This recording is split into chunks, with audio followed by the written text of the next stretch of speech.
Chapter 4 To Kill a Monster. Song Lan stared down at Xu Yang's bared throat. After one final taunting smile, the man had passed out as soon as he was shoved down by the tree, gone before he'd even finished tying the last knots holding him in place. He looked dead, skin grey, head lolled back against the tree trunk, mouth half open, and that throat so temptingly within reach. He could practically feel what it would be like to crush it. A soft crunching pop as the trachea gave out, bubbling throbs from the arteries bursting, and then finally a bone-deep, full-body snap as the spine went. His hand twitched. Unfortunately, Xingqian wouldn't be likely to believe a white lie about the bastard passing peacefully in his sleep, and for reasons of closure, Xingqian did still seem to want him alive. The one and only reason you're still drawing breath, he thought coldly, and then forced himself to lower his yearning hand and walk back to the fire and the man resting there. The trees stood close enough here that the ground underneath was reasonably dry despite the light rain, and there had been enough fallen branches for a generous fire. Much to his relief, Xingqian already looked better, the warmth flushing a bit of red back into his cheeks. He raised his face toward him when he approached. Zichen. It still undid him, hearing his name spoken with such soft familiarity. There had been a time he had feared that he would never hear it again, and another, longer time, in a haze of darkness, when he had known he wouldn't. Now each time was a treasure. He answered, a guttural grunt, self-conscious about his garbled lack of voice, but wanting to confirm his presence. He sat down next to Xingqian, as close as he dared without seeming either presumptuous or indifferent. The fire crackled, and despite everything, the long silence felt amicable. Almost as though endless years of nightmare had never happened, and they were still inseparable, the world still simple. Xingqian gave a small sigh, but he sounded content rather than troubled, then raised his hand palm up. He hesitated before taking it in his, not sure if he wanted him to say something or just offer him a chance to, should he wish so. Xingqian, he traced, because he missed being able to say that name too. The fingers of the hand in his twitched ever so lightly. How are you feeling? He cautiously said, full sentences still cumbersome, but Xingqian sat with his head cocked patiently, brow furrowed in rapt concentration. Once he lifted his finger, he gave a small smile. Better, much better, thank you. I'm sorry I worried you. The grandest of understatements. For a moment, back on the path, he had been certain he was going to die in his arms, which could be chalked up to overprotective paranoia at the mere thought of losing his soulmate again. Except, clearly he hadn't been the only one panicking. He remembered how Xu Yang had cried out, words torn out of him like arrowheads ripped out of a dying heart, barbs catching on flesh and bone. You have to live, you have to. You have reasons to, don't you? Isn't he what you came back for? I was worried, he conceded, and Xingqian looked remorseful. I'm sorry, I didn't mean to upset you. At times I just feel very... He trailed off and hesitated as though he was trying to choose the right words. Like, there's too much in my head, or my heart. I feel like falling, but it's better now that I have gotten rest. He did say, Song Lan signed, and bitterly resented having to say it. You shouldn't do too much too soon, you'd get hurt. Xingqian looked decidedly uncomfortable. It's really unfortunate that he knows more about all this than either of us. Song Lan signed a very empathetic yes to that, because on a grand scale of misfortune, anything meaning having to rely on Xu Yang for information could be said to be at the very deepest, murkiest end. The silence wasn't nearly as comfortable after that. How is he? Xingqian finally said, and for once he couldn't read the tone of his companion's voice at all. Sounding it for anger or disgust or any other emotion came up blank. He is still alive, isn't he? Xingqian elaborated after a moment's silence, and if he'd known that the option of simply answering no was on the table, he would have snapped the man's neck before coming back to the fire. Still alive, he reluctantly signed, keeping the character simple so as not to give into the temptation to rant and rage at length about bitter things. Unconscious, lost an arm and a lot of blood. Quiet is preferable. There was a shadow passing Xingqian's mouth that could almost have been a twitch of amusement, but it disappeared so quickly it might just have been the firelight flickering. I suppose, yes. Somber again, Xingqian lowered his head, and the hand in his quivered restlessly. I'm sorry, Zijin, that I asked for his life. I know you don't want it, but it's my memories of before. It's all so raw and complicated. I want a chance to sort all my thoughts and emotions out before doing something irreversible. If you could stand to bear it a little longer. He looked deeply ashamed, face gone pale and hollow again under the red-stained bandages. Too much in my head, in my heart. I feel like falling. Songlan hurried to squeeze the hand in his, then placed his other hand on top of it, holding harder. I won't let you fall, he thought. No matter what, I'll hold on to you. I'm not letting you go again, no matter what.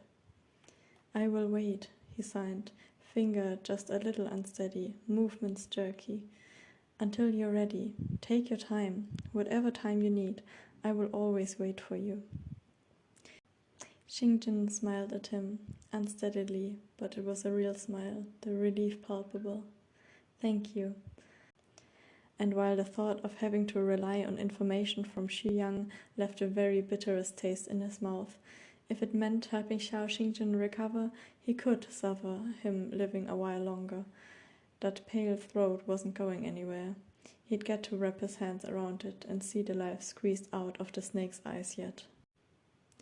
Quiet is preferable, he had said, and so, true to form, Xu Yang had come around a while later to be specifically contrary. You really couldn't think of a better place to set up camp, Song Daozhang? It's windy and wet. Aren't you supposed to be a wandering monk or something? Shouldn't you be better at this?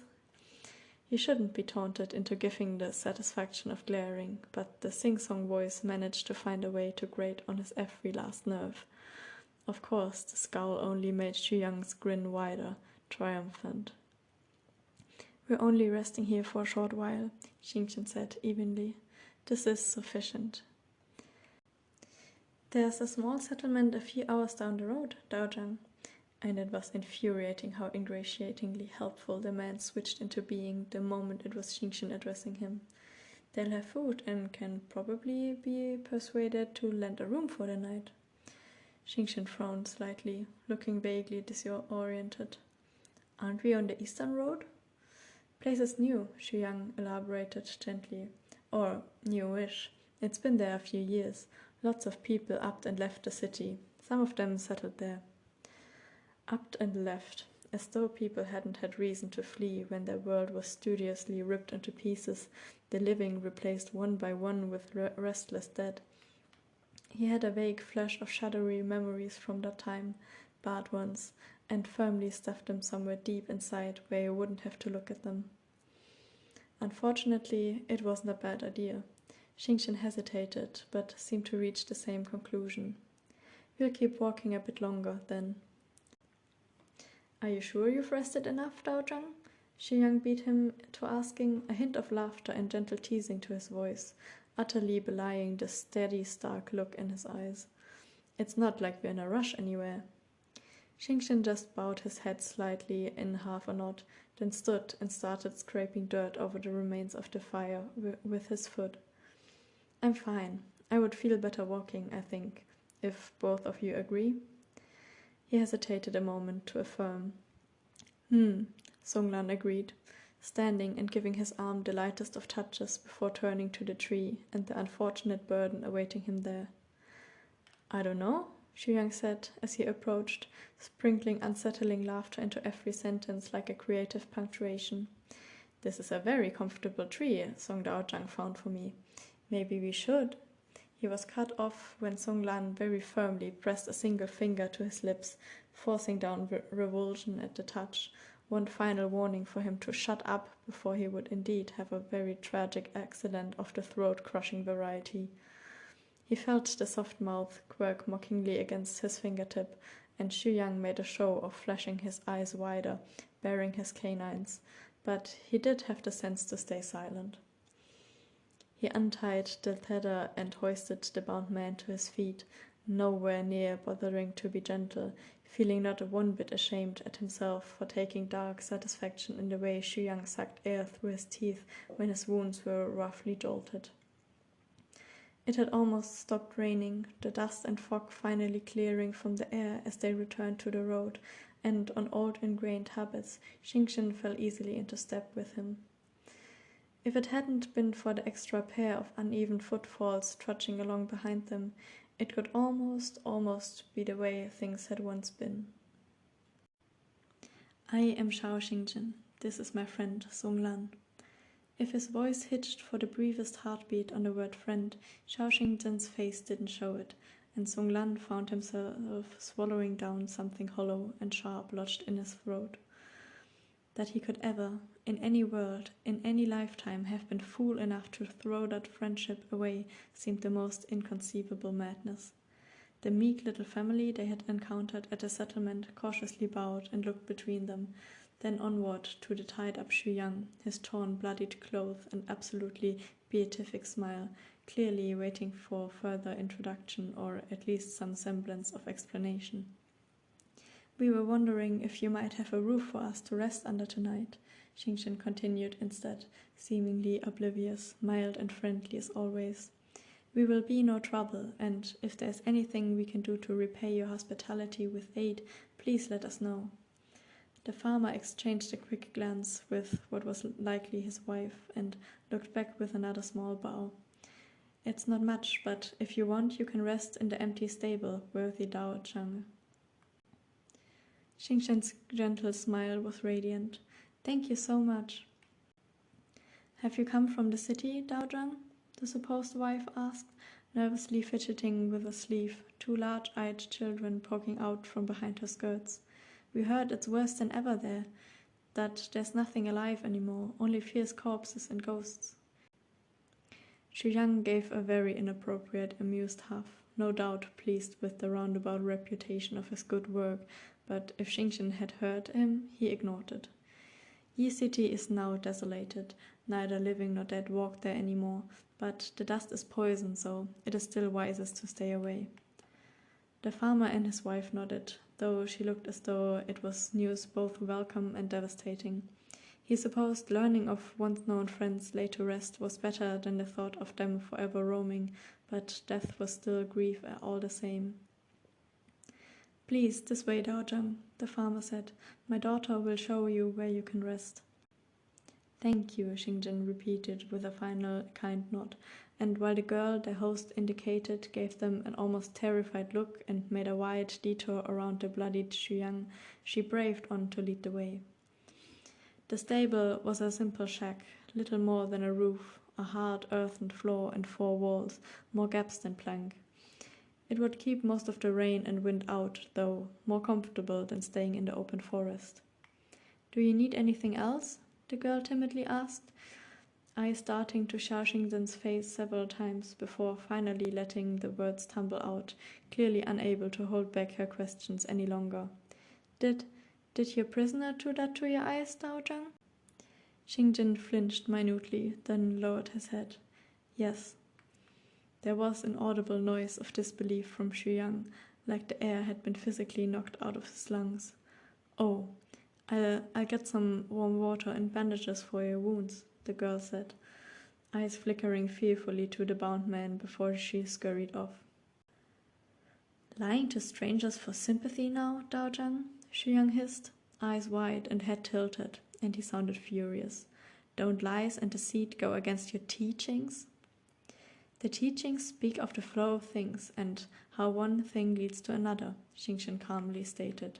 Seen that way, it is the truth. Xu Yang opened his mouth as to speak, a dozen emotions flashing across his face, all of them ugly. Finally, he just snarled and turned his back on them, sliding down the walls to sit in a corner, looking deeply sullen. The girl returned after a while with the promised water and strips of cloth, then left as fast, giving Xu an even wider berth than before. Glowering darkly, he still seemed too angry to even smirk about it.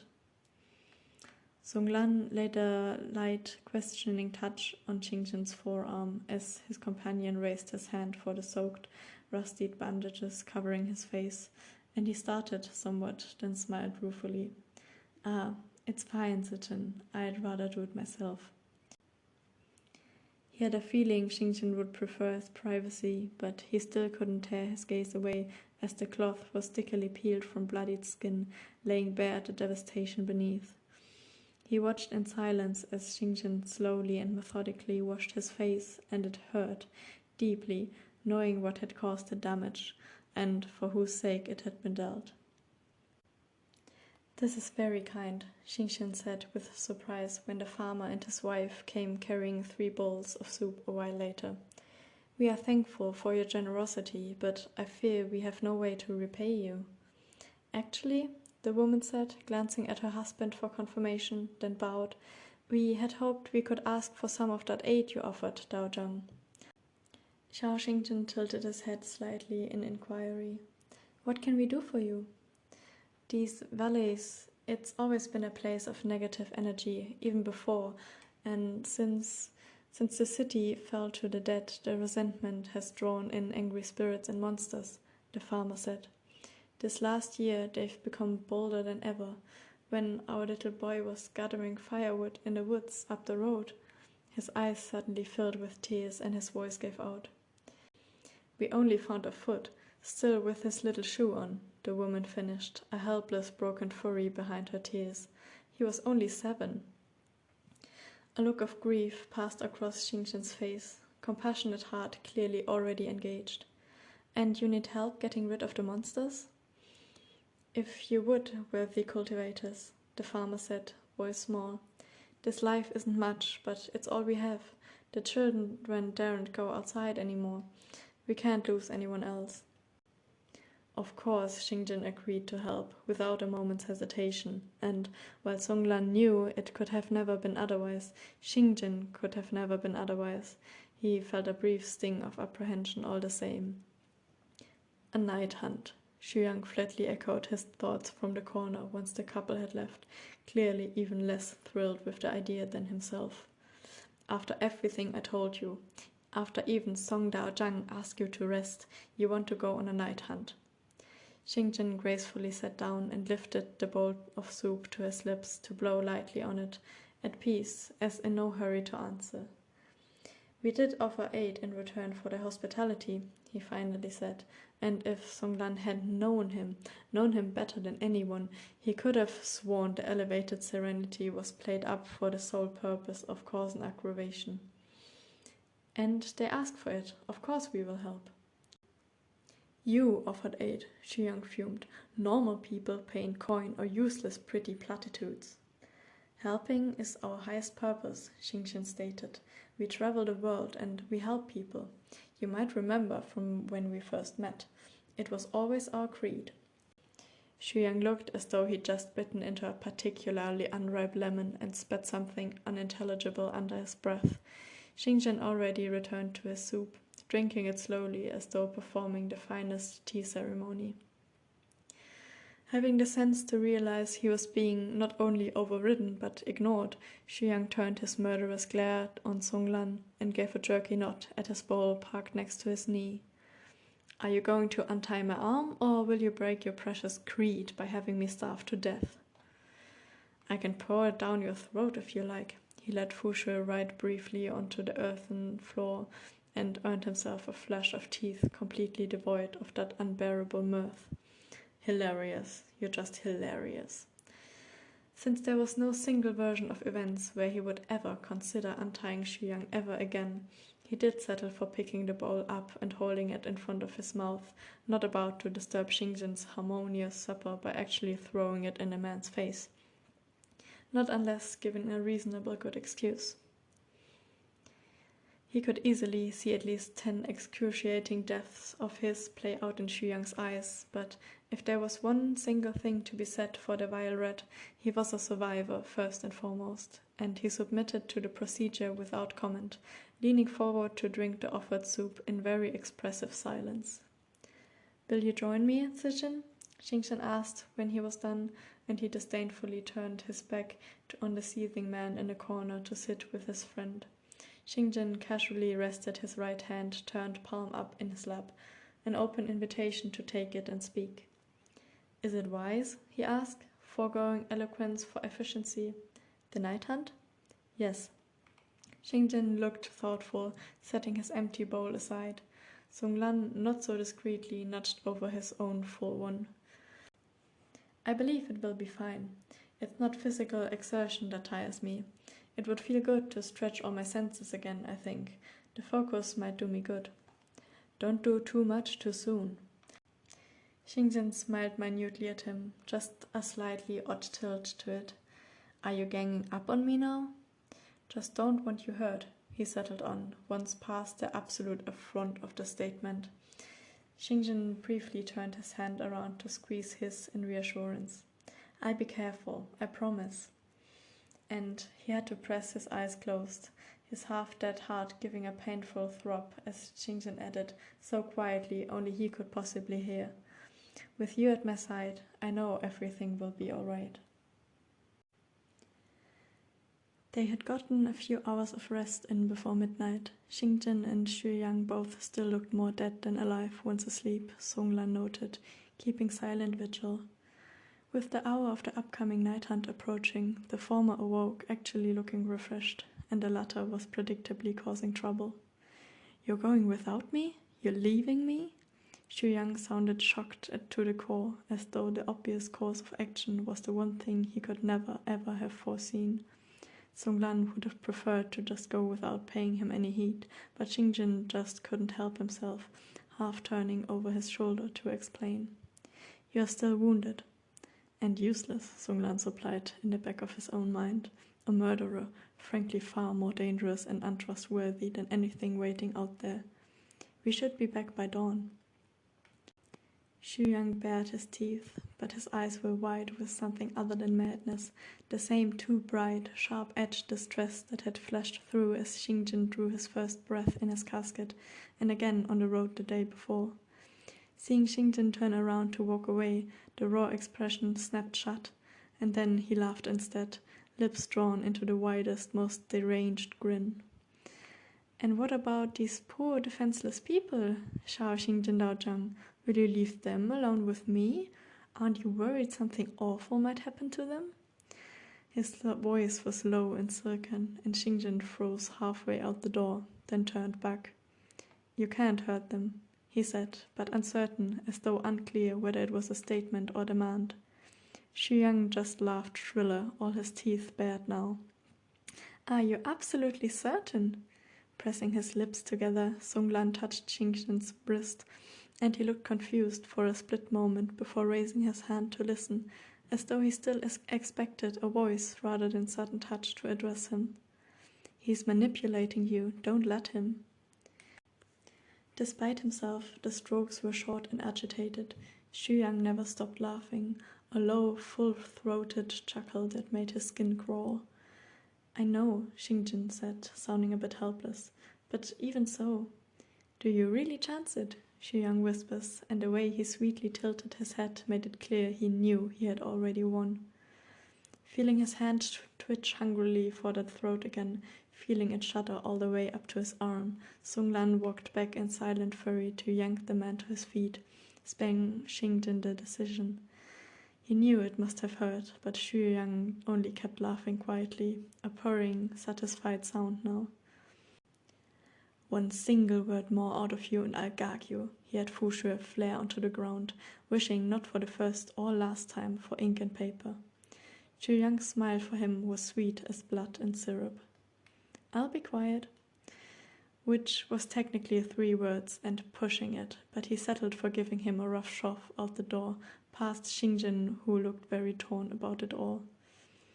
A single lantern was lit outside the door of the main house, their only guiding light as they headed off into the rainy night, walking boldly into the dark to kill monsters, while bringing one along at their backs. Blooper. And it was infuriating how ingratiatingly helpful, infuriating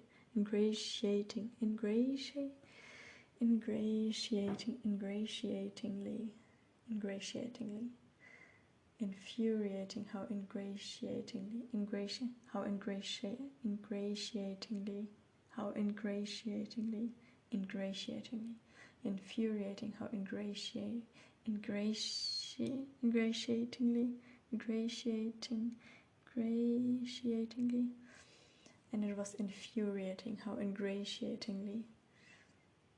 They'll have food and can probably be persuaded.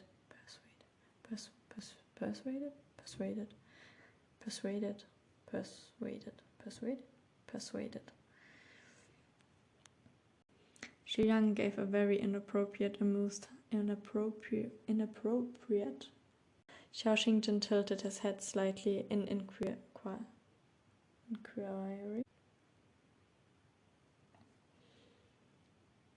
Thank you, Xingzhen.